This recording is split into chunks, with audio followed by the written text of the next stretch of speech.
Hello everyone. आज हम कक्षा 7 की विज्ञान की कार्य पुस्तिका के अध्याय प्रकाश के बारे में पढ़ेंगे। तुम अपने आसपास बहुत सारी वस्तुएं जैसे टेबल, कुर्सी, कॉपी, किताब, पेंसिल, फूल आदि देखते हो। इन सब चीज़ों को तुम कैसे देख पाते हो? तो कैसे देखेंगे हम अपने आसपास की कोई भी चीज़? किस कारण से देख पाते हैं? प्रकाश के कारण। और जब प्रकाश इन चीज़ों पर पड़ता है तो वो क्या होता है, परावर्तित होकर हमारी आंखों तक आता है, तो हम उन चीज़ों को देख पाते हैं। तुम ऐसे कमरे में जाओ जहाँ बिल्कुल प्रकाश नहीं हो, तो क्या तुम्हारे कमरे में रखी वस्तुएं दिखाई देंगी? नहीं, क्योंकि प्रकाश हमें वस्तुओं को देखने में मदद करता है। यदि तुम एक टॉर्च या मोमबत्ती जलाओ, तब क्या तुम कमरे में रखी चीज़ों को देख पाओगे? नो। तो देख पाएंगे? हाँ, प्रकाश से ही हम वस्तुओं को देख पाते हैं। कुछ ऐसी चीज़ों के नाम बताओ जिनसे हमें प्रकाश मिलता है। तो ऐसी कौन कौन सी चीज़ें हैं? सूर्य है जो प्राकृतिक संसाधन है प्रकाश का, जुगनू है, टॉर्च, बल्ब। कुछ ऊपर तुमने प्रकाश के स्रोतों के नाम लिखे, उनके निम्न दो समूह बनाओ। प्रकाश के प्राकृतिक स्रोत जो प्रकृति से मिलता है, प्रकाश के कृत्रिम स्रोत। तो प्रकाश के प्राकृतिक स्रोत कौन से हैं? सूर्य, जुगनू। और कृत्रिम स्रोत कौन से हैं? टॉर्च, बल्ब और मोमबत्ती। गतिविधि एक सामग्री दिखा रखी, टॉर्च और गत्ता। टॉर्च और ये क्या है? गत्ता। एक गत्ते का टुकड़ा लो, उसमें एक छोटा सा छेद बनाओ। तो इसमें क्या करना है? छेद करना है इस गत्ते में। अब एक गत्ते पर टॉर्च से प्रकाश डालो। ऊपर दिए गए चित्र में गत्ते को दूसरी तरफ टॉर्च से निकलने वाले प्रकाश के पथ को लाल रंग से बनाओ। है इसमें क्या करना है? एक छेद करना है। ये प्रकाश की रेखा बन गई सीधी। तो प्रकाश सीधी रेखा में गमन करता है। जब हम टॉर्च से गत्ते में छेद करेंगे और टॉर्च से इस पर प्रकाश डालेंगे तो क्या बनाएगा? सीधी रेखा बनाएगा, एक बिल्कुल सीधी रेखा में गमन करता है।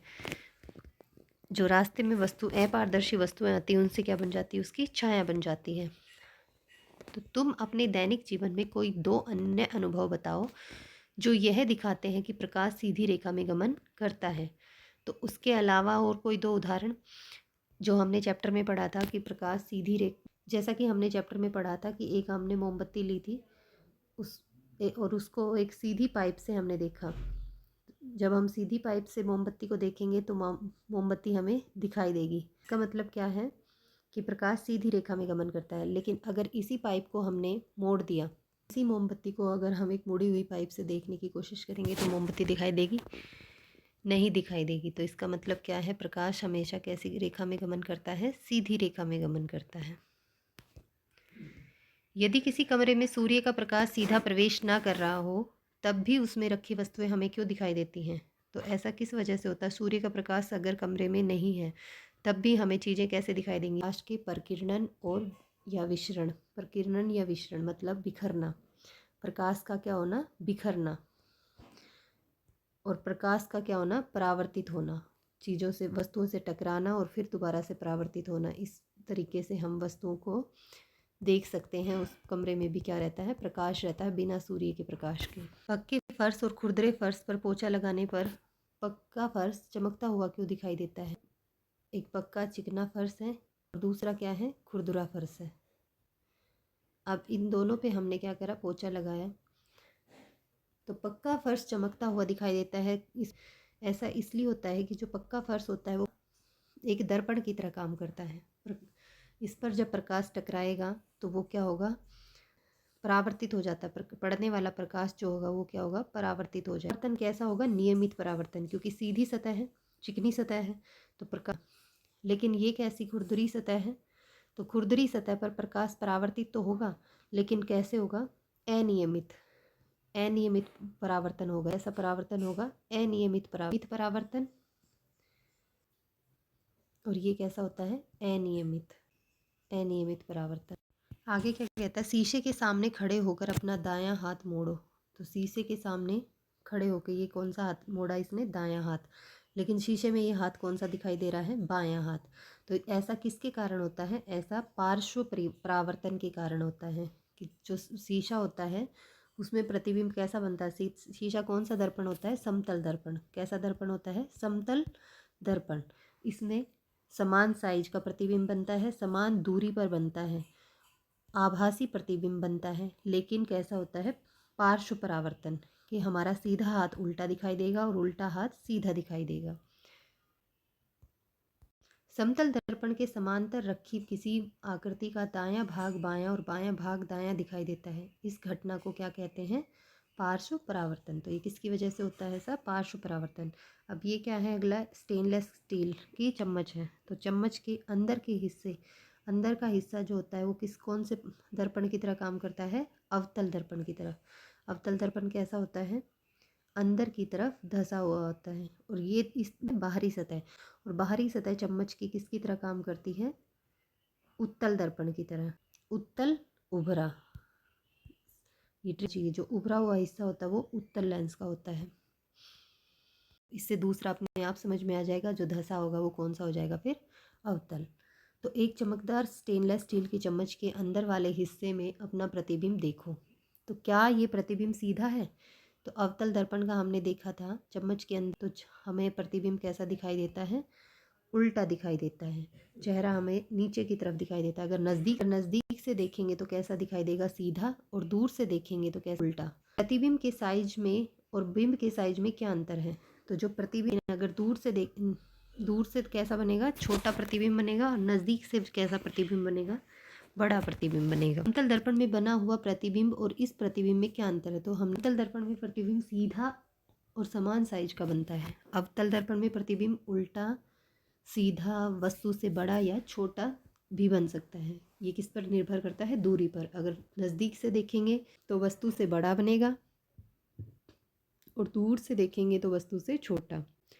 नज़दीक से देखेंगे तो सीधा बनेगा, और दूर से देखेंगे तो प्रतिबिंब कैसा बनेगा? उल्टा बनेगा।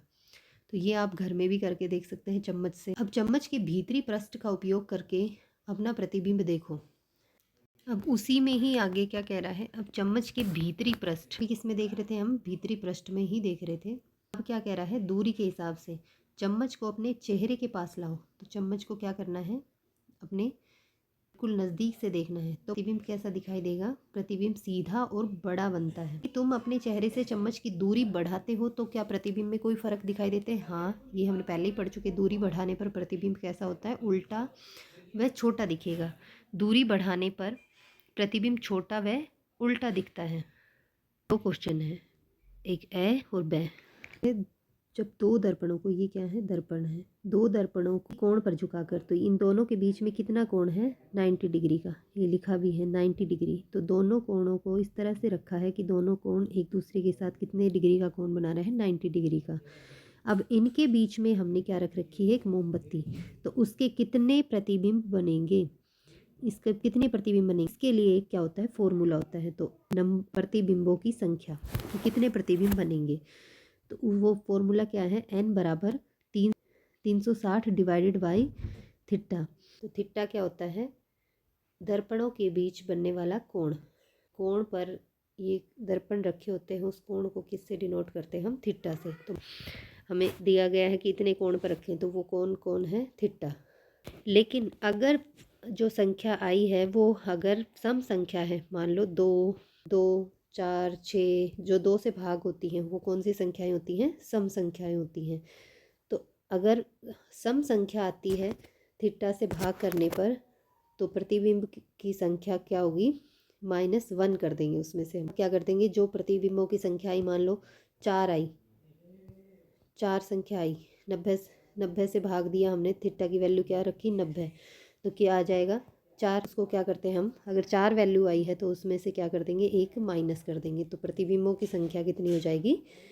3 हो जाएगी।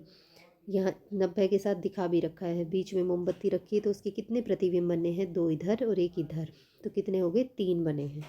तो जब भी सम संख्या आएगी भाग देने पर, तो उसमें से हम एक क्या कर देते हैं? माइनस कर देते हैं। तो इसी तरीके से फॉर्मूला को हम यूज़ करके ज्ञात कर सकते हैं। पहली बारी में कितना लिया है? 90। 90 रखा, किसकी वैल्यू? थीटा की वैल्यू, कोण। तो 90 से भाग देने पर क्या आया? 4। तो उसमें से 1 माइनस करेंगे तो क्या हो जाएगा? 3। इसी तरह आगे 30 लिया, थीटा की वैल्यू क्या ले ली 30 तो थीटा की जगह 30 रखेंगे तो कितना आ जाएगा 12 तो 12 भी क्या है सम संख्या है, तो इसमें से एक क्या करेंगे माइनस, तो कितनी हो जाएगी प्रतिबिंबों की संख्या 11।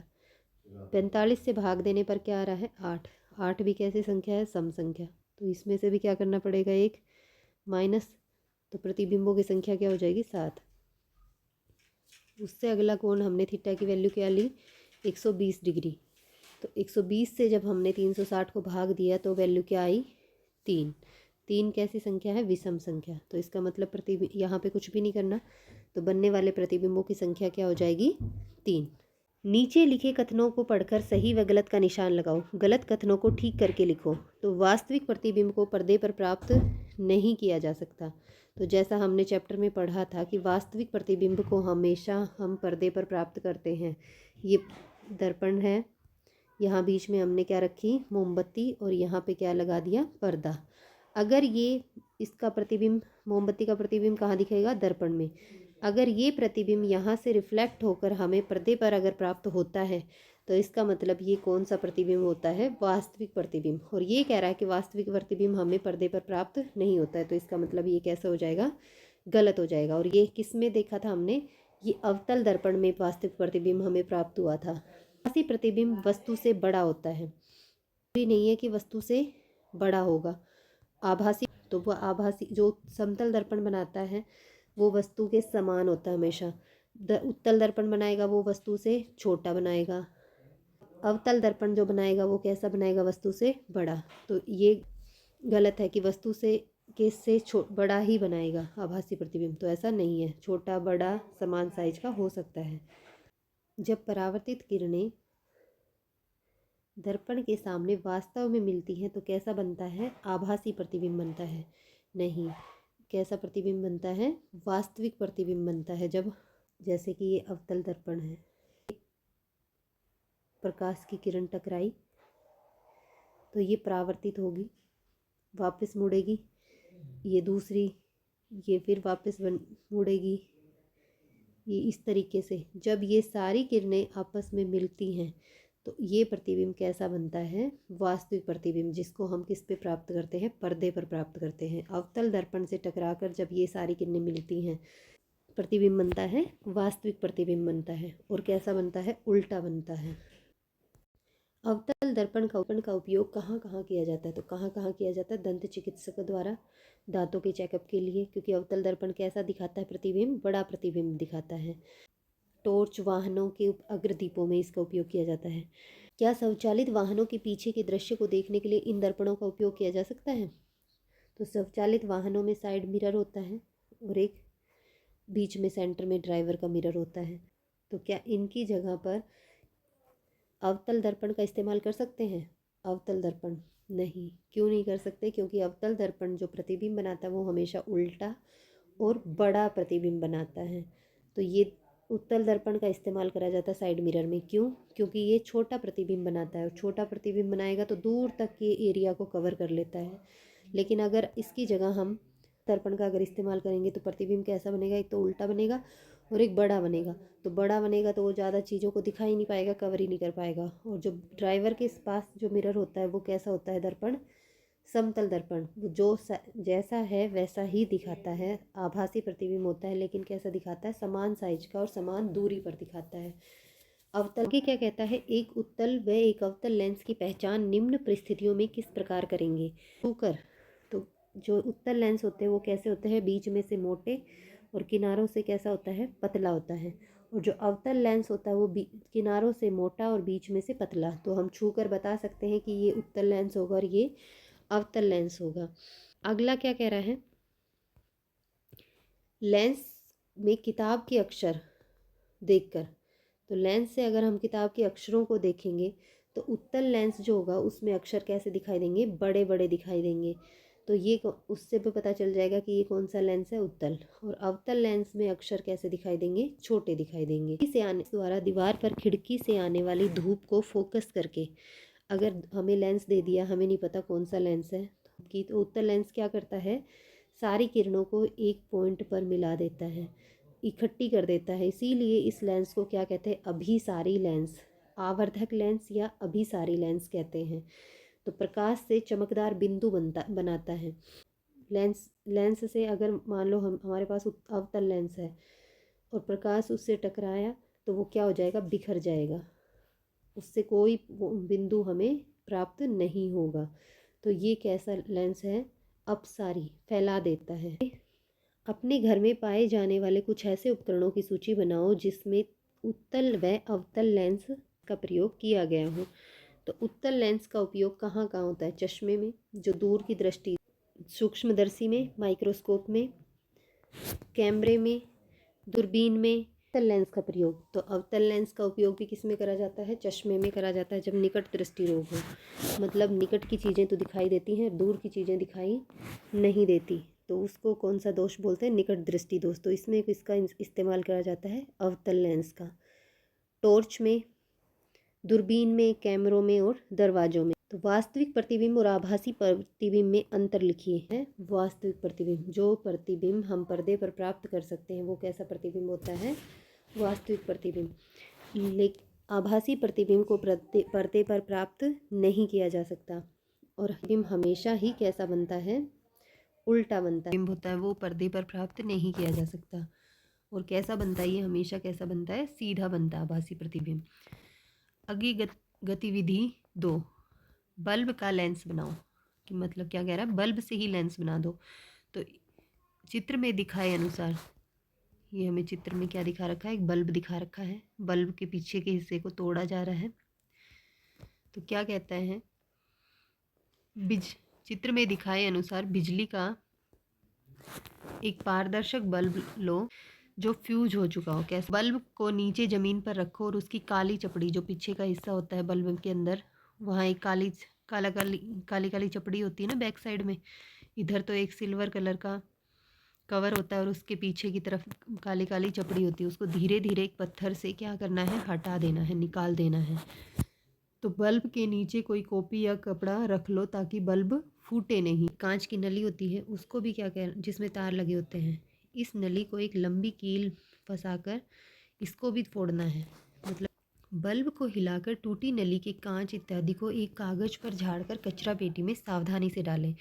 और हमें पता है जब भी कांच का कचरा होता है उसको एक अलग से कागज में बंद करके लपेट कर डालना चाहिए, डस्टबिन में डालना चाहिए। अब केवल बल्ब का खोखला कांच और धातु की टोपी रह जाएगी। अब क्या, अब पानी से बल्ब को 1/3 भर दो। मतलब, और इसमें क्या भर देना है, 1/3 पानी भर देना है इसके अंदर। की तरह काम कर रहा है, लेंस की तरह। और ये कौन से लेंस की तरह काम करेगा, क्योंकि जो बाहर से उभरा हुआ है, तो कि यहाँ दिखाई भी दे रहा है हमें, इसमें पानी भर दिया उसने। और ये अब किसकी तरह काम कर रहा है, बाहरी हिस्सा उभरा हुआ है, तो ये कौन से लेंस की तरह काम कर रहा है, उत्तल लेंस, उत्तल उभरा। तो पानी से भरा बल्ब उत्तल लेंस की तरह काम करता है क्योंकि बल्ब की दीवारें कैसी हैं, उभरी हुई हैं। लेंस से और भी छोटी छोटी चीज़ें, जैसे देखो, जैसे शक्कर, नमक के दाने, तरह तरह के बीज, इससे जो तुम्हें रोचक लगे उनके चित्र भी बना। सारी जब ये चीज़ें हम इसमें से बल्ब में से देखेंगे तो छोटी छोटी जो चीज़ें थी वो लेंस में से कैसी दिखाई देंगी, बड़ी बड़ी दिखाई देंगी। क्योंकि उत्तल लेंस को हमने कौन सा लेंस कहा है, अभिसारी लेंस, और आवर्धक लेंस भी कहते हैं इसको हम। तो ये था हमारा चैप्टर